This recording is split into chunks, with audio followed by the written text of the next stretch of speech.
Hello my dears, welcome back to Xylem learning. Xylem ലേണിംഗിന്റെ പുതിയൊരു ക്ലാസ്സിലേക്ക്, ശ്രുതി ടീച്ചറിന്റെ ക്ലാസ്സിലേക്ക് എല്ലാവർക്കും സ്നേഹം നിറഞ്ഞ സ്വാഗതം. കുറച്ച് ദിവസങ്ങളായി നമ്മൾ തമ്മിൽ കണ്ടിട്ട്, പക്ഷെ എനിക്ക് നിങ്ങളുടെ അടുത്ത് വരാതിരിക്കാൻ പറ്റില്ല അല്ലെ. വെക്കേഷൻ ആണ്, അതിപ്പോ കഴിയും. എങ്കിലും ടീച്ചർ പറയാണ്, എന്ത്? യെസ്, ഒന്നുമില്ല. ഇതെന്താണ്? പുസ്തകമാണ് അല്ലേ. ടീച്ചർ പിന്നെയും പുസ്തകം കൊണ്ട് വന്നു എന്ന് നിങ്ങൾ ചിന്തിക്കേണ്ട. എനിക്കറിയാം, എന്റെ കുട്ടികൾ എല്ലാവരും വെക്കേഷൻ സമയത്ത് ഒരുപാട് പുസ്തകങ്ങൾ വായിച്ചിട്ടുണ്ടാവും. കാരണം എന്താണ്? കുഞ്ഞുണ്ണി മാഷ് പറഞ്ഞതുപോലെ പുത്തൻ കാര്യങ്ങൾ അകത്തുള്ളതാണ് പുസ്തകം അല്ലേ. കുഞ്ഞുണ്ണി മാഷാണ് അങ്ങനെ പറഞ്ഞത്. പുത്തൻ കാര്യങ്ങൾ അകത്തുള്ളതാണത്രേ പുസ്തകം. പുസ്തകം എന്ന് പറഞ്ഞാൽ പുസ്തകം തന്നെയാണ് അല്ലേ. പഴമക്കാര് നമ്മളെ പുസ്തകത്തിന് പുസ്തകം എന്നൊക്കെ പറയാറുണ്ടായിരുന്നു. അത് വളരെ ഭംഗിയായിട്ട് പുസ്തകത്തിന്റെ ഉള്ളിൽ എന്താണ് ഉള്ളത് എന്ന് നമ്മളോട് പറഞ്ഞു തരികയാണ് ആര്? കുഞ്ഞുണ്ണി മാഷിലെ. പുത്തൻ കാര്യങ്ങൾ അകത്തുള്ളത്, പുത്തൻ പുതിയ കാര്യങ്ങൾ അകത്തുള്ളതാണ് പുസ്തകം എന്ന്. അപ്പൊ ടീച്ചറെ ഇന്ന് നിങ്ങൾക്ക് വേണ്ടി പരിചയപ്പെടുത്താണ്. നിങ്ങൾ തമ്മിലൊക്കെ കണ്ടതുപോലെ എന്താണ് ഒന്നും ഇമ്മിണി വലിയ ഒന്ന് എന്ന് പറഞ്ഞിട്ടുണ്ടായിരുന്നു അല്ലേ. അങ്ങനെ ആരാണ് തന്റെ പുസ്തകത്തിലൂടെ, തന്റെ എഴുത്തിലൂടെ നമ്മളോട് പറഞ്ഞത്?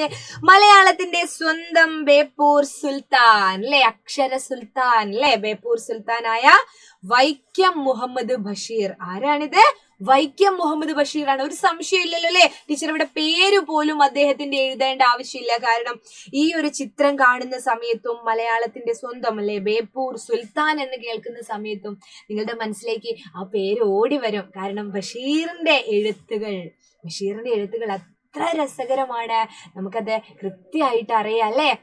ഓരോ ഭാഗങ്ങളും അല്ലെങ്കിൽ ഓരോ കഥകളും ഒക്കെ നമ്മൾ അറിയുന്നതിലൂടെ അദ്ദേഹത്തിന്റെ രചനാ ശൈലിയൊക്കെ നമുക്കറിയാലോ. നിങ്ങൾ വായിച്ചിട്ടുണ്ടോ? വായിക്കാത്തവർ ഇന്ന് തന്നെ വായിക്കാൻ പോവുകയാണ്. അത് പറയാൻ വേണ്ടിയിട്ടാണ് ടീച്ചർ ഇന്ന് വന്നത് അല്ലേ. ബഷീറിന്റെ രചനാ ശൈലി എന്ന് പറയുന്നത് പാത്തുമ്മയുടെ ആട്. ബഷീർ ദിനമൊക്കെ വരുന്ന സമയത്ത് നിങ്ങൾ പാത്തുമ്മയുടെ ആടിലെ പാത്തുമ്മയായിട്ടും അല്ലെ ബഷീറായിട്ടും ഒക്കെ വേഷം ഇടുന്ന കാര്യങ്ങളൊക്കെ ഞങ്ങൾക്ക് അറിയാം. സ്കൂളുകളിൽ വിവിധ പരിപാടികൾ ഉണ്ടാവൂലേ ആ സമയത്ത്. എന്താണ് അദ്ദേഹത്തിന്റെ പ്രത്യേകത? ബഷീറിന്റെ പ്രത്യേകത എന്താണ്? വളരെ ഹാസ്യാത്മകമായിട്ട്, വളരെ രസകരമായിട്ട് എഴുതി വച്ചിരിക്കുകയാണ് ഓരോ പുസ്തകങ്ങളും, ഓരോ കഥകളും, ഓരോ നോവലുകളും അല്ലേ. അതൊക്കെ നമ്മൾ വായിക്കുമ്പോ ആകെ നമുക്ക് എന്താണ് ചിരിച്ച് ഒരു രക്ഷയില്ലാത്തൊരവസ്ഥയിലാവാറുണ്ട്. നിങ്ങൾ കേട്ടിട്ടുണ്ടോ ബഷീർ തന്റെ പുസ്തകങ്ങളൊക്കെ ആട് തിന്നുന്ന കാര്യം എഴുതിയിട്ടുണ്ടായിരുന്നു പാത്തുമ്മയുടെ ആടിലൂടെ അല്ലെ. ബഷീറിന്റെ വീട്ടിലെ വളരെ വളരെ വളരെ വളരെ ചേർന്ന് നിൽക്കുന്ന ഒരു കഥാപാത്രമായിട്ടാണ് ബഷീർ ആടുകളെയും കണ്ടത്. ബഷീറിന്റെ പെങ്ങൾക്കൊരു ആടുണ്ട് അല്ലേ, പാത്തുമ്മയ്ക്ക് ഉണ്ടാകുന്ന ആടിന്റെ കാര്യങ്ങളും ആ വീട്ടിലെ കാര്യങ്ങളും ഒക്കെയാണ് അതിൽ പറയുന്നത്. എന്ത് രസമായിട്ടാണ് ആ കഥ. നിങ്ങൾ വായിച്ചിട്ടുണ്ടോ? ഇല്ലെങ്കിൽ വായിക്കണം. ഇന്ന് മക്കളോട് ടീച്ചർ പറയാൻ പോകുന്നത് അദ്ദേഹത്തിന്റെ ബാല്യകാല സഖി. എനിക്ക് തോന്നുന്നത് മറ്റു കഥകളൊക്കെ നിങ്ങൾ എന്ത് ചെയ്തിട്ടുണ്ടാവും, അറിഞ്ഞു വായിച്ചിട്ടുണ്ടാവും അല്ലെ. ബാല്യകാല സഖി ആരെങ്കിലും വായിച്ചിട്ടുണ്ടോ? വിശ്വവിഖ്യാതമായ മൂക്ക് നിങ്ങൾ വായിച്ചിട്ടുണ്ടാവണം അല്ലെ. ടീച്ചർ സ്കൂളിൽ നിന്നും പറഞ്ഞിട്ടുണ്ടാവണം. എന്റെ ഉപ്പൂപ്പൊക്കെ ഒരു ആന ഉണ്ടായിരുന്നു. പേരിന്റെ ഒരു ഭംഗി നോക്കൂ കേട്ടോ, പേരിന്റെ ഒരു രസകരമായ കാര്യം നോക്കൂ. എന്റെ ഉപ്പൂപ്പാക്ക് ഒരു ആന ഉണ്ടായിരുന്നു. എന്റെ ഉപ്പൂപ്പാക്ക് ഒരു ആന ഉണ്ടായിരുന്നു എന്നല്ല ബഷീർ തന്റെ പുസ്തകത്തിന് പേരിട്ടത്. എന്റെ ഉപ്പൂപ്പാക്ക് ഒരു ആന ഉണ്ടായിരുന്നു അല്ലെ. അതൊക്കെ കേൾക്കുമ്പോൾ നമുക്കൊന്ന് വായിക്കാൻ തോന്നും. അത്തരത്തിലുള്ള രസകരമായ പേരുകളാണ്. ഇന്ന് ടീച്ചർ പറയുന്നത് ബാല്യകാല സഖിയെ കുറിച്ചാണ്. ബാല്യകാല സഖി സിനിമയൊക്കെ ആയിട്ടുണ്ട്, നിങ്ങൾക്കറിയാം. ബാല്യകാല സഖി എന്ന് പറയുന്ന അദ്ദേഹത്തിന്റെ നോവൽ അതിമനോഹരമായ ഒരു നോവലാണ്. ഇനി നിങ്ങൾ അതൊക്കെ വായിച്ചു തുടങ്ങാം. ബഷീറിനെ വായിക്കുമ്പോൾ നിങ്ങൾ ബാല്യകാല സഖിയെ വായിക്കണം അല്ലേ. മതിലുകൾ വായിക്കണം. എൻ്റെ പൂപ്പൊക്കെ ആനയുണ്ടായിരുന്നു വായിക്കണം. അദ്ദേഹത്തിന്റെ ഓരോ കഥകളിലും നിങ്ങളെ എന്താണ് പുസ്തകങ്ങളിലേക്ക് അല്ലെ എഴുത്തിലേക്ക്, സാഹിത്യത്തിലേക്ക് അടുപ്പിക്കുന്ന ഒരു ഘടകം അദ്ദേഹത്തിന്റെ ഭാഷയിലുണ്ട് കേട്ടോ. അപ്പൊ ഇന്ന് ടീച്ചർ പറയാണ് ബാല്യകാല സഖി. ഇതിൽ ആരാ കഥാപാത്രങ്ങൾ എന്ന് അറിയണ്ടേ? സുഹറയും മജീദും അല്ലെ. നിങ്ങളൊന്ന് ഓർക്കുക, നിങ്ങളുടെ നാട്ടിലെ, നിങ്ങളുടെ വീട്ടിന്റെ അടുത്ത് നിങ്ങൾക്കൊരു സുഹൃത്തുണ്ട്. ബാല്യകാല സഖി എന്നൊക്കെ പറയുന്നത് എന്താണ്? ബാല്യത്തിൽ ഉണ്ടാകുന്ന സുഹൃത്തുക്കളെയാണ് അല്ലേ.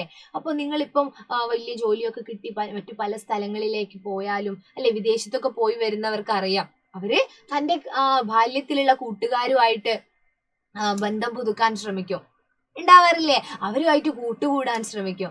നാട്ടിൽ വരുമ്പോ പഴയ ചങ്ങായിമാരെ കാണാൻ പോവാന്ന് പറഞ്ഞ് ഗൾഫിൽ നിന്നൊക്കെ വന്നവര് വൈകുന്നേരം ആവുമ്പോ അങ്ങ് ഇറങ്ങും അല്ലേ. പിന്നെ അവരുമായിട്ട് കഥയൊക്കെ പറഞ്ഞല്ലേ, നാട്ടിലുള്ള ഒരു ഗ്യാങ് അതൊക്കെ. അപ്പൊ എന്റെ മക്കൾക്ക് കുറേ വലുതായിട്ട് ജോലിയൊക്കെ കിട്ടി പോകുമ്പോഴാണ് ഈ ബാല്യത്തിലുള്ള സുഹൃത്തുക്കളുടെ ആ ഒരു വിലയൊക്കെ മനസ്സിലാവുക അല്ലേ. ബാല്യകാല സഖി എന്ന് പറയുന്ന ഈ ഒരു കഥയിലും പ്രധാന കഥാപാത്രമായി വരുന്നത് സുഹറയും മജീദുമാണ്. അദ്ദേഹത്തിന്റെ നോവലാണ് കേട്ടോ ഇത്. സുഹറയും മജീദുമാണ് പ്രധാന കഥാപാത്രങ്ങൾ. സുഹറയും മജീദിനെ കൊണ്ട് പറയുകയാണെങ്കിൽ നമ്മുടെ സുഹറയും മജീദും ഒരേ സ്കൂളിലാണ് പഠിക്കുന്നത്. സുഹറ എന്ന് പറയുന്നത് കണക്കിലൊക്കെ മിടുക്കിയായ ഒരു കുട്ടിയാ. എന്നാല് മജീദോ മണ്ട ശിരോമണിയാണ്, അങ്ങനെയാണ് പറയുന്നത്.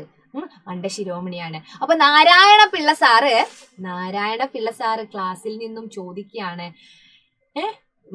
ഞാൻ പറഞ്ഞു സുഹറ പെട്ടെന്ന് തന്നെ കണക്കൊക്കെ പെട്ടെന്ന് ചെയ്ത് ഉത്തരങ്ങളൊക്കെ പറയുന്ന ഒരു കുട്ടിയാണ്. മജീദോ കണക്കിൽ വളരെ വീക്കാണ്, മണ്ട ശിരോമണിയാണ് എന്നാണ് അധ്യാപകരുടെയൊക്കെ വെപ്പ്. ഞാൻ ബഷീറോ എന്ന് പറഞ്ഞത് ബഷീറിന്റെ ഒരു കഥയാണ് ഇത് എന്നും പറയുന്നുണ്ട് കേട്ടോ. പക്ഷെ കഥാപാത്രത്തിന്റെ പേര് ആരാണ്? നമ്മുടെ സുഹറയും മജീദുമാണ്. അങ്ങനെ ഒരു ക്ലാസ്സിലേക്ക് ഞാൻ നിങ്ങളെ കൂട്ടിക്കൊണ്ടുപോവാണ് മക്കളെ. ഒരു ക്ലാസ് മുറി, നിങ്ങളുടെ ഒരു ക്ലാസ് സങ്കല്പിക്കുക. നിങ്ങളുടെ കണക്കിന്റെ മാഷ് ക്ലാസ്സിലേക്ക് വരാണ്. കണക്കിന്റെ മാഷ് ക്ലാസ്സിലേക്ക് വരുന്നവരോ നിങ്ങൾ എല്ലാവരും എണീറ്റൊക്കെ നിൽക്കും അല്ലേ. എന്നിട്ട് ചോദ്യം ചോദിക്കുകയാണ്. എന്താ ചോദിക്കുന്നേ? പഴയ കാലാണ്. അന്ന് ഇപ്പോഴത്തെ പോലെ ഞങ്ങളെ ഫ്രണ്ട്ലി ആയിട്ടുള്ള ടീച്ചേഴ്സ് ഒന്നും അല്ലല്ലേ. ഒരു വടിയൊക്കെ വീശി നാരായണ പിള്ള സാറ് ക്ലാസ്സിലേക്ക് വരാണ്. എന്നിട്ട് ചോദിക്കുകയാണ്, ഒന്നൊന്നും എത്രയാന്ന്. അപ്പൊ എല്ലാവരോടും അങ്ങനെ എല്ലാവർക്കും ഒന്നും ഉത്തരം വിളിച്ചു പറയാൻ പറ്റില്ല അല്ലേ. ചോദ്യം ആരോടാണ്? മജീദിനോടാണ് ചോദ്യം. ഒന്നൊന്നും എത്രയാന്നുള്ള ചോദ്യം. അപ്പൊ എല്ലാവർക്കും അറിയാം 2 ആണെന്നറിയാം. എന്നാൽ നമ്മുടെ മജീദ് എന്താണ് ഉത്തരം പറഞ്ഞതെന്നറിയോ? എന്നാലോചിച്ചു. എന്നിട്ട് പറഞ്ഞു, ഒന്നൊന്നും ഇമ്മിണി വലിയ ഒന്നാ മാഷേന്ന്. അപ്പൊ സുഹറ അപ്പുറത്തെ സീറ്റിൽ ഇരിക്കുന്നുണ്ട്. സുഹറയും മജീദൊക്കെ ഒരുമിച്ചാണ് ഇരിക്കുന്നത്. അപ്പൊ അപ്പുറത്തെ സീറ്റിൽ ഇരുന്നിട്ട് സ്ലേറ്റിലൊക്കെ എഴുതി കാണിച്ചു കൊടുക്കുന്നുണ്ട്. എന്ത്? 2 എന്നൊക്കെ. പക്ഷെ മജീദ് അതൊന്നും ശ്രദ്ധിച്ചില്ല. ഒന്നൊന്നും ഇമ്മിണി വലിയ ഒന്നാ എന്ന് പറഞ്ഞു. ഒന്നും കൂട്ടിയാല് ഇമ്മിണി വലിയ ഒന്നാന്ന് മജീദ് പറയാൻ കാരണം എന്താണ്? നമ്മുടെ മജീദിന്റെ വീടിന് മുന്നിലൂടെ ഒരു പുഴ ഒഴുകുന്നുണ്ട്, മൂവാറ്റുപുഴയാറ്. അപ്പോ 2 പുഴകള് ചേർന്നിട്ട് ഒന്നായി മാറുന്ന ആ ഒരു മാജിക് തന്റെ അനുഭവത്തില് മജീദ് തിരിച്ചറിയുന്നുണ്ട്. 2 കൈവഴികൾ ചേർന്നിട്ട് ഒരു പുഴയായി മാറുന്ന ഒരു കാഴ്ച. അങ്ങനെയാണ് ആ 2 എണ്ണം ചേർന്നാൽ, ഒന്നും ചേർന്നാല് എന്തായി മാറുന്നു?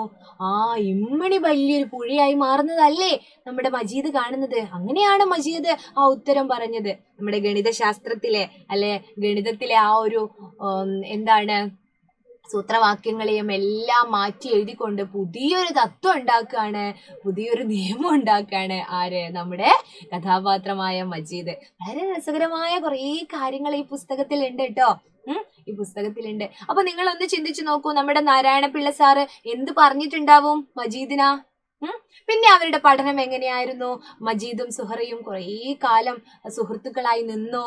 ഇതെല്ലാം നിങ്ങൾക്ക് അറിയണ്ടേ? ഇതറിയണമെങ്കിൽ എന്ത് ചെയ്യണം? ബാല്യകാല സഖി എന്ന് പറയുന്ന ബഷീറിന്റെ ഈ പുസ്തകം വായിക്കണം അല്ലേ. ഇത്തരം രസകരമായ സംഗതികളാണ് ബഷീർ തന്റെ എഴുത്തിലെല്ലാം, തന്റെ കൃതികളിലെല്ലാം എഴുതി വെച്ചിരിക്കുന്നത് അല്ലെ. എന്ത് രസാണ് ഈ പുസ്തകങ്ങളൊക്കെ. ടീച്ചർ ഇതിന്റെ കുഞ്ഞു ഭാഗം മാത്രം പറഞ്ഞത് എന്താണ്? ബാക്കി ഭാഗം എന്റെ മക്കള് വായിക്കണം. മക്കള് വായിച്ചിട്ട് എന്താണ് നിങ്ങൾക്ക് അനുഭവപ്പെടുന്നത് എന്ന് ഒരു കുറിപ്പായിട്ട് എഴുതി വെക്കണം. അപ്പൊ കുറിപ്പായിട്ട് വെറുതെ അങ്ങോട്ട് എഴുതി വെച്ചാൽ പോരാട്ടോ. പുസ്തകത്തിന്റെ പേര്, ഇപ്പൊ നിങ്ങൾ ഏത് പുസ്തകം വായിക്കുന്ന, ടീച്ചർ ഇത് വെറുതെ പറഞ്ഞതാണ് ഈ ബാല്യകാല സഖി എന്നുള്ളത്. നിങ്ങൾക്ക് ഏത് പുസ്തകമാണോ ഇഷ്ടപ്പെടുന്നത്, നിങ്ങൾക്ക് ഏത് പുസ്തകമാണോ കിട്ടുന്നത്, അതൊക്കെയാണ് എന്റെ മക്കള് വായിക്കേണ്ടത് കേട്ടോ. അപ്പോ നിങ്ങൾ എന്ത് ചെയ്യണം? പുസ്തകത്തിന്റെ പേര് ഇപ്പൊ ബാല്യകാല സഖി ആണെങ്കിൽ ബാല്യകാല സഖി എന്ന് എഴുതണം. ബാല്യകാല സഖി അല്ലേ. പിന്നെ എന്ത് എഴുതണം? ആരാണ് പുസ്തകം എഴുതിയത്? ബഷീർ എന്ന് എഴുതിയാലും മതി. ബഷീർ ഇത് ഏത് വിഭാഗത്തിലാ പെടുന്നത്? വിഭാഗം എന്ന് പറഞ്ഞാൽ എന്താണ്? നോവലാണോ കഥയാണോ എന്നൊക്കെയാണ്.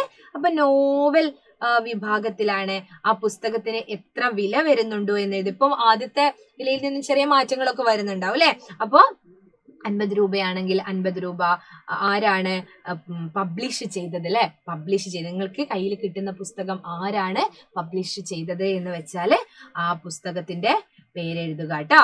അല്ല, ആ പുസ്തകത്തിന്റെ ആളെഴുതും. ഇപ്പൊ DC ബുക്സ് ഒക്കെ ആണെങ്കിൽ DC ബുക്സ് എന്ന് എഴുതാ. കറന്റ് ബുക്സ് ആണെങ്കിൽ കറന്റ് ബുക്സ് എഴുതാ. ഞാൻ വായിച്ച ബുക്ക് കറന്റ് ബുക്സിന്റെ ആയിരുന്നു തോന്നുന്നു, ബാല്യകാലസഖി. അപ്പോ ഇങ്ങനെ ഒരു കാര്യം നിങ്ങൾ ചെയ്യണം. എന്നിട്ടാണ് അടുത്ത പേജിൽ എന്തെഴുതി വെക്കേണ്ടത്? അടുത്ത പേജിൽ മനോഹരമായിട്ട് ആ പുസ്തകത്തെ പറ്റി, അതിലെ പുസ്തകത്തിലെ രസകരമായ കാര്യങ്ങളൊക്കെ വെച്ച് മക്കൾ എന്ത് എഴുതണം? കുറിപ്പ് തയ്യാറാക്കണം. എന്ത് തയ്യാറാക്കണം? കുറിപ്പ് തയ്യാറാക്കണം അല്ലേ? അങ്ങനെ നിങ്ങളുടെ വായന ഇങ്ങനെ വളരട്ടെ. വളർന്ന് വളർന്ന് നിങ്ങളൊരു പുതിയ ഒരു ലോകം സൃഷ്ടിക്കട്ടെ വായനയുടെ. വായന മരിക്കുന്നില്ലല്ലോ, ഇല്ല. അപ്പൊ ടീച്ചർക്ക് പറയാനുള്ളത് ഇതാണ്.